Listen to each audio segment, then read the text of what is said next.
Week 4, there was a lot of upsets around the league.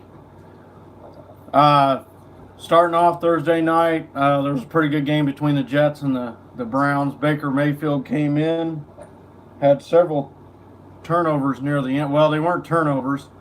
They were miscues, more or less. He fumbled several times, but never threw a pick that I'm aware of. Getting past Thursday night, we went into Sunday's games. Atlanta got beat by New Orleans in a shootout in overtime. Baltimore beat Denver 27-14. Carolina beat Cincinnati 31-21. Houston got beat by New York, the Giants, 27-22.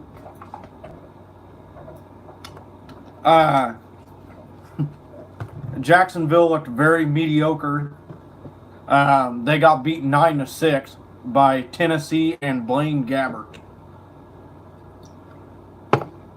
Yeah, let that one sink in. Blaine Gabbert outplayed the untouchable Jaguars 9-6. What a joke. And they're supposed to be elite in the AFC. And it was a divisional game, so I give them a break. But still.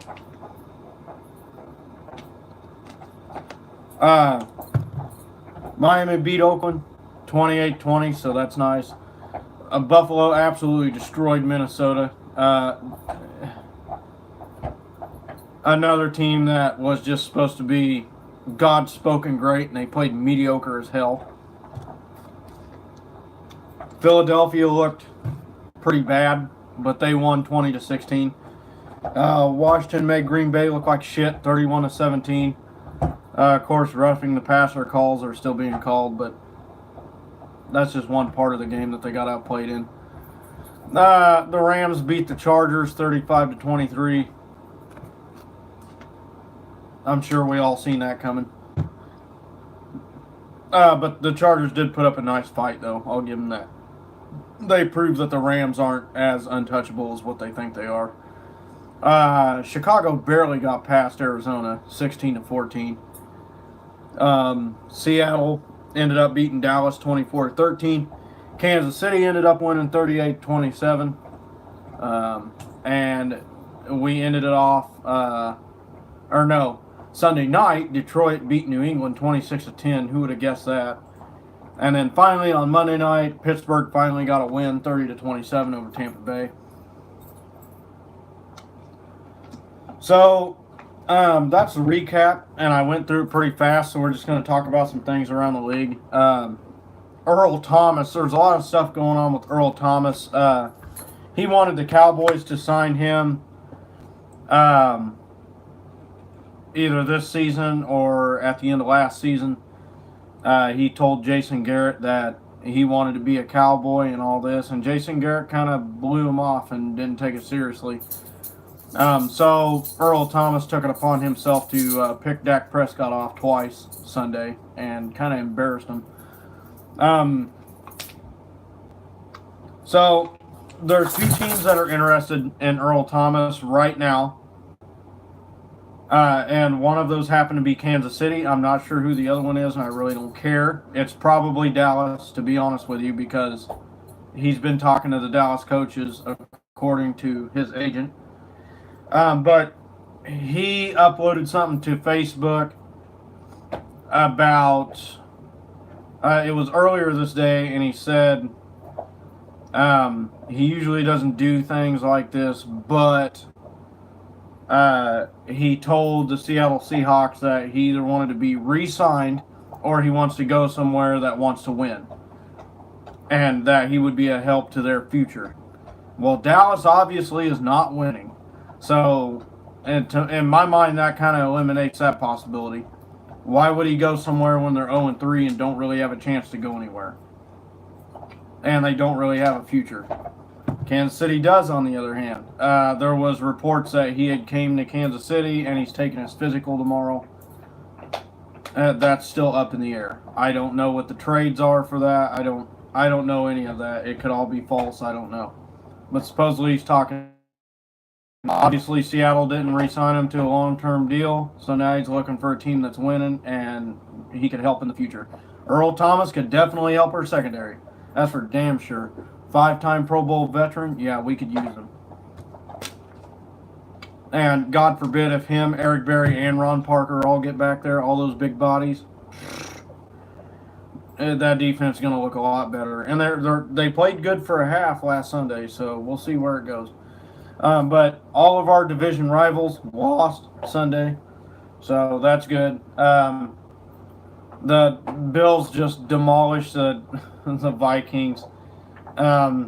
I don't know if that means Minnesota's going to fall off the face of the earth or what that means, but Kirk Cousins might be in another down spiral. Tampa Bay just kind of proved how awful Pittsburgh's defense is. They picked him off, I think it was 4 times, and they still scored 27 points on that defense. And I really don't think it was because of Fitzpatrick. And yes, Kansas City beat Pittsburgh and put 42 on them. And yes, I called their defense awful because it is awful. Anytime you cause 4 turnovers and still only win by 3 and you give them 27, something's wrong. Same goes with Minnesota. They're supposed to have one of the best defenses in the league, but they got absolutely demolished in the first half. Nothing even really happened the second half. It was all first half. And it was by Josh Allen, who's a rookie. Wow. Okay. New England, I don't know what happened there. This second game in a row they lost. They always kind of start out slow, though, so I wouldn't bite the dirt too early. It's New England. They got Bill Belichick and Tom Brady. We're going to be playing them right in the heat of their prime, which is week 6. That's usually when they start heating up. Kansas City's got Denver next week. It'll be a nice test. Denver looked like shit against Baltimore. They only scored 14 points. Baltimore caused some turnovers. I think our offense is more deadly than Denver's. Our coaching is definitely better. Andy Reid's been out coaching this division since he got here. The only time he had a rough time was when Peyton Manning was in this division. Otherwise, it's been a dream. So, of course, I expect Kansas City to win. I'd be stupid not to. But that's about it, really. I mean, Oakland fell apart in the second half again. This time it was more of the fourth quarter than anything else. Arizona somehow almost beat Chicago. That was weird. Green Bay looked horrible. There was a lot of surprisers. Jacksonville looked absolutely awful. They really just looked like trash. I'm actually pulling the stats up right now. Right after this live stream, I'm going to go ahead and just do the week 4 picks and get them out of the way. I got nothing else to do right now. And then I don't know if I'll do another video after that or not about the Broncos and Chiefs highlights preview. Mariota did actually play this game. Weird. Okay, so they didn't get beat by Blaine Gabbert. They got beat by Mariota. Mariota was 12 for 18, 100 yards. No touchdowns. Blake Bortles looked like crap. 21 for 34, 155 yards. TJ Yeldon only had 44 yards. God, man, that's terrible. I'm sorry, but if you want to play with the best, oh man, oh Lord, that's terrible. Cincinnati was kind of a surpriser too. I figured they'd beat Carolina, but Carolina's playing consistent. And yes, Blaine Gabbert did play this game, actually. I'm sitting here watching the highlights. So he's playing early in the game, and he almost threw a pick. No surprise there. Okay, so here's what I'm going to do. This is going to be a short video because it's pretty self-explanatory. There's just a bunch of Kansas City played consistent once again. Carolina's playing decently consistent now. The Saints are playing a little bit more consistent. Jacksonville's not playing consistent. But yeah, that's about it. Not much to say. Not much else to say. I mean, it was really just a week of upsets. So I'm gonna get off here, and I'm actually gonna do the next video, which is the Week 4 preview. So we're just gonna do that now.